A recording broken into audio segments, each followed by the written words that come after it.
नमस्कार विद्यार्थी मित्रांनो, सर्वांचं वेलकम आहे आपल्या यूट्यूब चॅनलवरती. आणि बघा, नेहमीप्रमाणेच आजच्या ह्या 81व्या पार्टमध्ये आपण सामान्य ज्ञान आणि चालू घडामोडीचे प्रश्न घेतलेले आहेत. चालू घडामोडीचे जास्तीत जास्त आपण क्वेश्चन इथे कव्हर केलेले आहेत. तर बघा, आजचा पहिला क्वेश्चन आहे, गांधीजींचे पहिले मराठी चरित्र कोणी लिहिले? तर ह्याचं करेक्ट आन्सर आहे 2 नंबरचा ऑप्शन, अवंतिकाबाई गोखले यांनी गांधीजींचे पहिले मराठी चरित्र लिहिले होते. पुढचा क्वेश्चन आहे, दख्खनचे दंगे कोणाच्या विरोधी होते?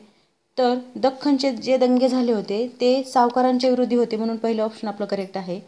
तिसरा प्रश्न बघा, घटना समितीची पहिली बैठक केव्हा झाली? तर घटना समितीची पहिली बैठक 9 डिसेंबर 1946 साली झाली होती, म्हणजेच पहिलंच ऑप्शन आपलं इथे करेक्ट आहे. तर नेक्स्ट क्वेश्चन काय पाहूया, विधवेशी विवाह करणारे महाराष्ट्रातील पहिले समाजसुधारक कोण? तर विधवेशी विवाह करणारे महाराष्ट्रातले पहिले समाजसुधारक आहेत धोंडो केशव कर्वे, म्हणजे सेकंड ऑप्शन आपलं इथे करेक्ट आहे. नेक्स्ट क्वेश्चन पाहूया, अखिल भारतीय मागास जाती संघ कोणी स्थापन केला?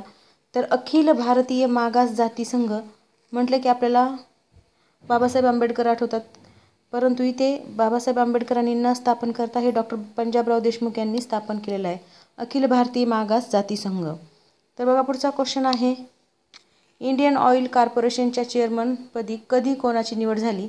तर बघा, इंडियन ऑइल कॉर्पोरेशनच्या चेअरमनपदी कोणाची निवड झाली? तर व्ही सतीश कुमार, म्हणजेच डी ऑप्शन आपलं करेक्ट आहे, यांची निवड झालेली आहे. पुढचा क्वेश्चन पाहूया, पहिल्या सोलार आंतरराष्ट्रीय महोत्सवाचे आयोजन कोणत्या देशात करण्यात येत आहे? तर बघा, पहिलाच असा आहे जो सोलार आंतरराष्ट्रीय महोत्सव आहे, याचे आयोजन कोणत्या देशात करण्यात आलेले आहे? त्याचं करेक्ट आन्सर आहे सी ऑप्शन, भारतामध्ये अशा प्रकारे याचं आयोजन करण्यात आलेलं आहे. पुढचा प्रश्न आहे, पॅरा ऑलिम्पिक स्पर्धेत सुवर्णपदक जिंकणारा पहिला तिरंदाज कोण ठरला आहे? तर ह्याचं करेक्ट आन्सर आहे ए ऑप्शन, हरविंदर सिंग हा अशा प्रकारे पॅराऑलिम्पिक स्पर्धेमध्ये सुवर्णपदक जिंकणारा पहिला तिरंदाज ठरलेला आहे. पुढचा क्वेश्चन आहे, आशियाई ऑलिम्पिक परिषदेच्या अध्यक्षपदी कोणाची निवड झाली? तर ह्याचं करेक्ट आन्सर आहे ए ऑप्शन, रणधीर सिंग याची निवड आशियाई ऑलिम्पिक परिषदेच्या अध्यक्षपदी झालेली आहे. आणि रणधीर सिंग ही आशियाई ऑलिम्पिक परिषदेच्या अध्यक्षपदी निवड झालेले पहिले भारतीय ठरलेले आहेत. पुढचा क्वेश्चन पाहूया, अमेरिकन ओपन टेनिस स्पर्धा 2024 महिला एकेरीचे विजेतेपद कोणी पटकावले आहे? बघा मित्रांनो, इथे खूप छान आपण करंट अफेअरचे क्वेश्चन इथे कव्हर केलेले आहेत. आणि म्हणजे अशा प्रकारचेच क्वेश्चन आपल्याला सर्व एक्झाममध्ये विचारले जातात. वन लायनर करंटचे तरी जास्तीत जास्त वन लायनरच असतात, जे की सरळ सेवेची तयारी करणारे जे कोणी मुलं असतील त्यांच्यासाठी अशा प्रकारे क्वेश्चन खूप फायदेशीर ठरतात. हा MPSCचा पॅटर्न थोडा वेगळा आहे, क्वेश्चन विचारण्याचा पॅटर्न तिथे मल्टिपल चॉईस क्वेश्चन असतात, परंतु आपल्याला सरळ सेवेच्या एक्झाममध्ये वन लायनरच क्वेश्चन जास्त असतात. तर बघा, इथे अशा प्रकारेच आपण क्वेश्चन कव्हर केलेले आहेत. तर करेक्ट आन्सर आहे बी ऑप्शन, अरिना सबालेन्का. तर ह्या कुठल्या आहेत? तर ह्या आहेत बेलारूसच्या. बेलारूस यांनी अमेरिकन ओपन टेनिस स्पर्धा 2024मध्ये महिला एकेरीचे विजेतेपद पटकावलेले आहे. पुढचा क्वेश्चन आहे, जगातील कोणता देश सर्वाधिक प्लास्टिक प्रदूषण करणारा देश ठरलेला आहे किंवा बनला आहे? तर बघा, हा पण खूप इम्पॉर्टंट क्वेश्चन आहे. जगातील सर्वात अधिक प्लास्टिकचं प्रदूषण कोणता देश करतो? तर तो आहे आपला देश, म्हणजेच इंडिया, भारत. डी ऑप्शन आपलं करेक्ट आहे. पुढचा क्वेश्चन पाहूया आता, यागी या चक्रीवादळाने कोणत्या देशाला प्रभावित केले आहे? तर यागी या चक्रीवादळाने चीनला प्रभावित केलेलं आहे, म्हणजेच डी ऑप्शन आपलं करेक्ट आहे, चीन.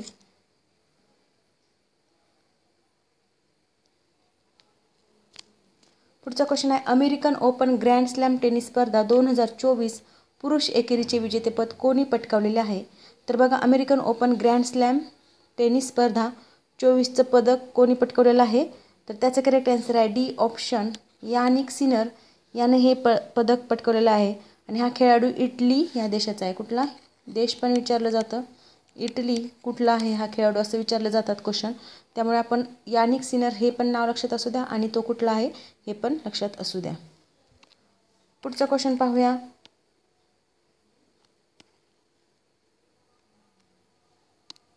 पुढचा क्वेश्चन आहे, देशाच्या वित्त सचिवपदी कोणाची नियुक्ती करण्यात आली आहे?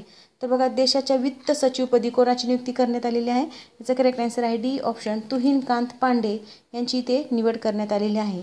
नेक्स्ट क्वेश्चन आहे, स्वच्छ वायू सर्वेक्षण 2024 नुसार देशातील कोणत्या शहराला राष्ट्रीय स्वच्छ वायू शहर पुरस्कार देण्यात आलेला आहे?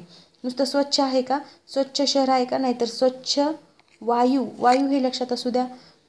आणि हा पुरस्कार सुरत या शहराला भेटलेला आहे. म्हणजेच डी ऑप्शन आपलं करेक्ट आहे. बघा 3 ते 10 लाख लोकसंख्येच्या गटात महाराष्ट्राचा कोणतं शहर आहे? महाराष्ट्राचा अमरावती शहराने हा दुसरा क्रमांक पटकावलेला आहे. पहिला क्रमांक आहे सुरत आणि आपलं जे अमरावती शहर आहे त्याने दुसरा क्रमांक पटकावलेला आहे.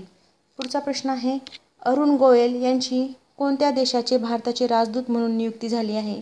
तर अरुण गोयल जे आहेत यांची क्रोएशिया इथल्या म्हणजे क्रोएशिया या देशाचे राजदूत म्हणून नियुक्ती झालेली आहे. म्हणजेच बी ऑप्शन आपलं इथे करेक्ट आहे. पुढचा क्वेश्चन पाहूया. हुरून इंडियाच्या यादीनुसार भारतातील सर्वात श्रीमंत व्यक्ती कोण बनलेले आहे? तर बघा हुरून इंडियाची यादी आहे ही. म्हणजे अशा वेगवेगळ्या प्रकारे याद्या डिक्लेअर केल्या जातात. तर ही हुरून इंडिया या यादीनुसार सर्वात श्रीमंत व्यक्ती आहे. तर बी ऑप्शन करेक्ट आहे आपलं. बीमध्ये कोण आहे? तर गौतम अदानी.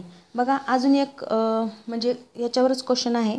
तर याच यादीनुसार भारतात अब्जाधीशांची संख्या किती आहे? 334 आहे.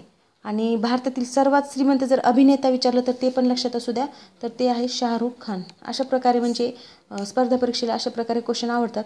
शाहरुख खान हे अभिनेत्यापैकी सर्वात श्रीमंत आहेत. तर बघा पुढचा प्रश्न आहे, केंद्रीय औद्योगिक सुरक्षा दल म्हणजेच CISFच्या महासंचालकपदी कोणाची नियुक्ती करण्यात आलेली आहे? तर ह्याचं करेक्ट आन्सर आहे सी ऑप्शन, राजविंदर सिंग भाटी यांची CISFच्या महासंचालकपदी नियुक्ती करण्यात आलेली आहे. Next question, BSF border security फोर्सच्या महासंचालकपदी कोणाची निवड करण्यात आलेली आहे? तर बघा BSF म्हणजेच बॉर्डर सिक्युरिटी फोर्सच्या महासंचालकपदी कोणाची निवड करण्यात आली? करेक्ट ऑप्शन आहे पहिलं, दलजीत सिंग चौधरी यांची इथे नियुक्ती करण्यात आलेली आहे. पुढचा क्वेश्चन पाहूया. आशियाई चॅम्पियन करंडक हॉकी स्पर्धा कोणत्या देशात आयोजित करण्यात आल्या होत्या? तर अशा प्रकारे ह्या स्पर्धा चीनमध्ये आयोजित करण्यात आल्या होत्या.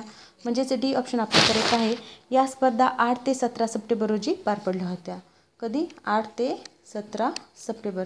डेट पण लक्षात असू द्या मित्रांनो, कारण डेट पण विचारली जाऊ शकते. अशा प्रकारे आपण इथे जास्तीत जास्त करंट अफेअरचे क्वेश्चन कव्हर केलेले आहेत आणि इथे आपण 20 क्वेश्चन आत्ता या व्हिडिओमध्ये पाहिलेले आहेत. तर हा व्हिडिओ कसा वाटला नक्की कमेंट बॉक्समध्ये कळवा आणि अशाच प्रकारचे व्हिडिओ पाहण्यासाठी आपल्या चॅनलला लाईक, शेअर आणि सबस्क्राईब करायला विसरू नका. Thank you very much.